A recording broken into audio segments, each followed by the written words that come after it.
Hello everyone. इस video में हम वर्क पावर एनर्जी के रिलेटेड क्वेश्चन बैंक को सॉल्व करेंगे। करंटली अभी हम क्वेश्चन नंबर 26 पर हैं। चलिए स्टार्ट करते हैं। A ball is drop from the top of tower if it reaches a ground with velocity of 30 metres per second. Determine the height of tower by conversation of energy method. इस question के accordingly एक certain ball को एक tower के top से गिरा दिया गया है। ग्राउंड तक पहुंचते पहुंचते उस बॉल का वेलोसिटी 30 मीटर पर सेकंड हो गया है। अब क्योंकि उसे टावर के टॉप से ड्रॉप किया गया है तो इनिशियल वेलोसिटी 0 कंसीडर की जा सकती है, और फाइनल वेलोसिटी जब वो ग्राउंड पे पहुंच गई तो 30 मीटर्स पर सेकंड उसकी वेलोसिटी हो चुकी थी। अपने को टावर की हाइट बतानी है कंजर्वेशन ऑफ एनर्जी मेथड के अकॉर्डिंगली। अब ये क्वेश्चन है तो MCQ, लेकिन इसमें डायरेक्टली अपने को मेथड ही बता दिया कि इस मेथड से सॉल्व करना है, तो बहुत ईजिली सॉल्व हो जाएगा। चलिए इसको सॉल्व करते हैं।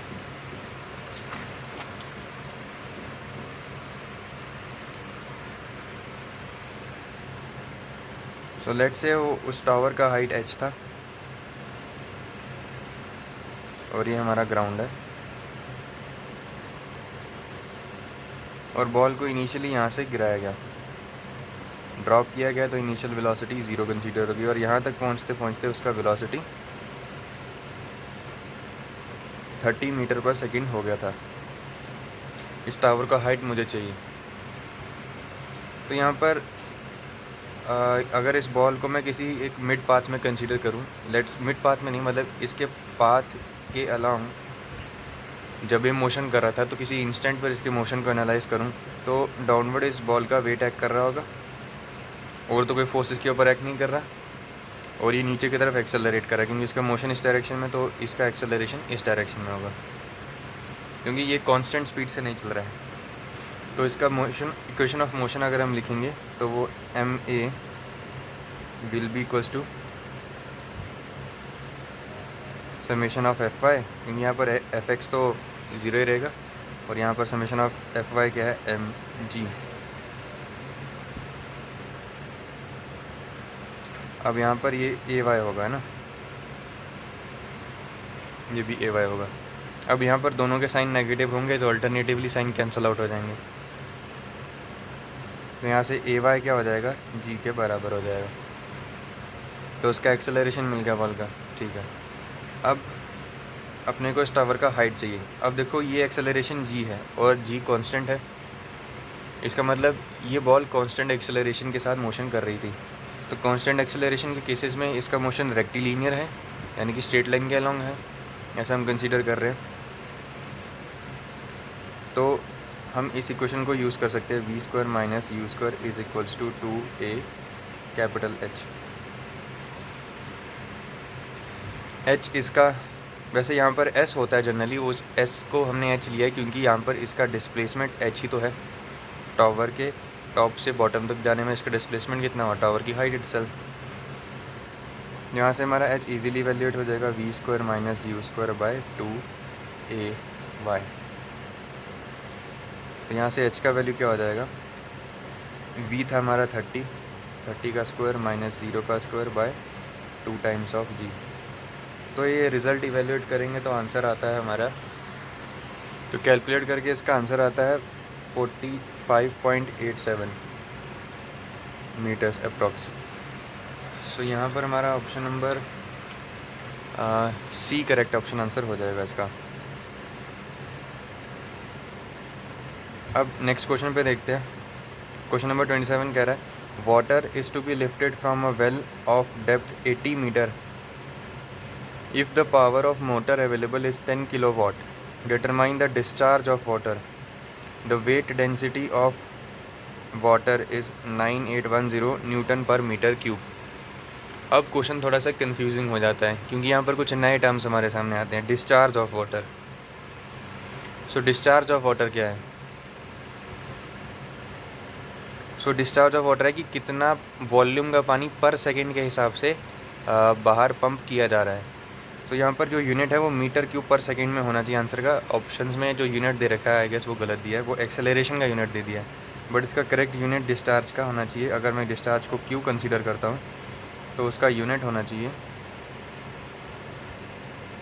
मीटर क्यूब पर सेकेंड, राइट। अब यहाँ पर अपने को क्वेश्चन में क्या डाटा गिवन है वो देखते हैं। वेल का डेप्थ दे रखा है, मतलब कुएं का डेप्थ दे रखा है, और मोटर का पावर दे रखा है, और वाटर डेंसिटी दे रखी है। अपने को डिस्चार्ज निकालना है, तो इसको सॉल्व करते हैं।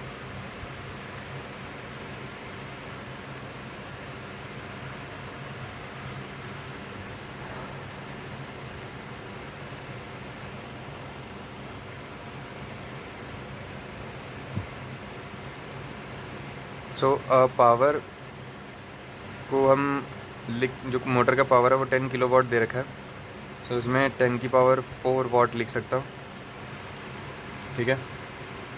अब इसके बाद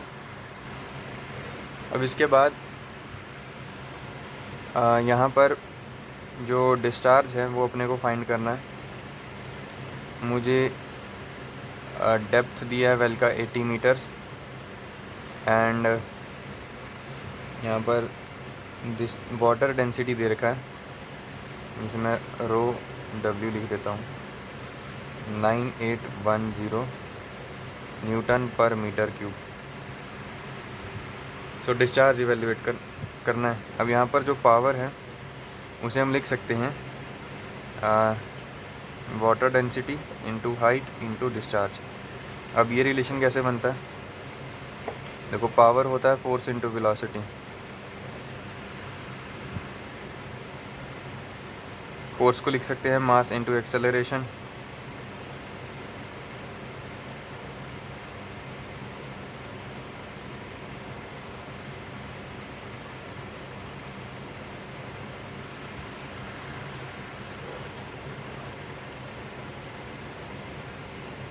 तो मैं पावर को mass into acceleration into velocity लिख सकता हूँ, ठीक। अब जब मैं इन सबको डायमेंशन वाइज ब्रेक करूँगा तो पावर का डायमेंशन क्या हो जाता है, ml² t की पावर -3, और यहाँ पर ये mass into acceleration into velocity का डायमेंशन यही सब होगा। अब इंडिविजुअल टर्म्स का अगर मुझे इसके साथ रिलेशन निकालना है तो मैं पावर को लेट से कंसीडर कर लेता हूँ alpha naught times of discharge to the power alpha, height to the power beta, water density to the power gamma. अब जब मैं इन सब का कोरिलेशन निकालूंगा आपस में डायमेंशनल एनालिसिस से, तो अल्फ़ा का वैल्यू, बीटा का वैल्यू और गामा का वैल्यू 1 आएगा, और अल्फ़ा नॉट एक कांस्टेंट है जिसका वैल्यू 1 है। तो यहाँ से 10 P will be equals to water density into height of the well into discharge. तो बेसिकली फ्लूइड मैकेनिक्स का फॉर्मूला है, तो यहाँ पर यूज़ हो रहा है। तो डिस्चार्ज यहाँ से निकल जाएगा पावर, यानी कि 10 to power 4 divided by water density 9810 into height of the well. तो जब इस रिज़ल्ट को वैल्यूएट करेंगे तो आंसर आएगा अप्रॉक्स 0.013 मीटर क्यूब पर सेकेंड। सो इसके accordingly option number D correct answer हो जाता है इस क्वेश्चन के लिए। इसके बाद क्वेश्चन नंबर 28 पर चलते हैं।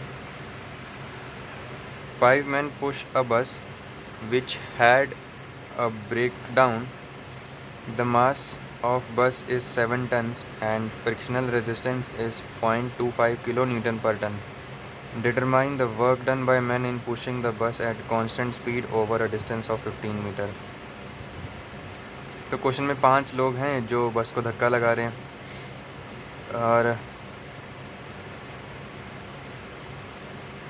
बस का मास दे रखा है 7 टन्स और फ्रिक्शनल रेजिस्टेंस दे रखा है 0.25 किलो न्यूटन पर टन, यानी कि 1 टन के हिसाब से इतना फ्रिक्शनल रेजिस्टेंस लगेगा, तो 60 टन के हिसाब से इंटू 7 कर देंगे। Determine the work done by man in pushing the bus at constant speed. अब स्पीड कांस्टेंट है, ठीक है, तो एक्सेलरेशन 0 होगा over a distance of 15 metres, ठीक है। तो बस के मोशन को एनालाइज करते हैं।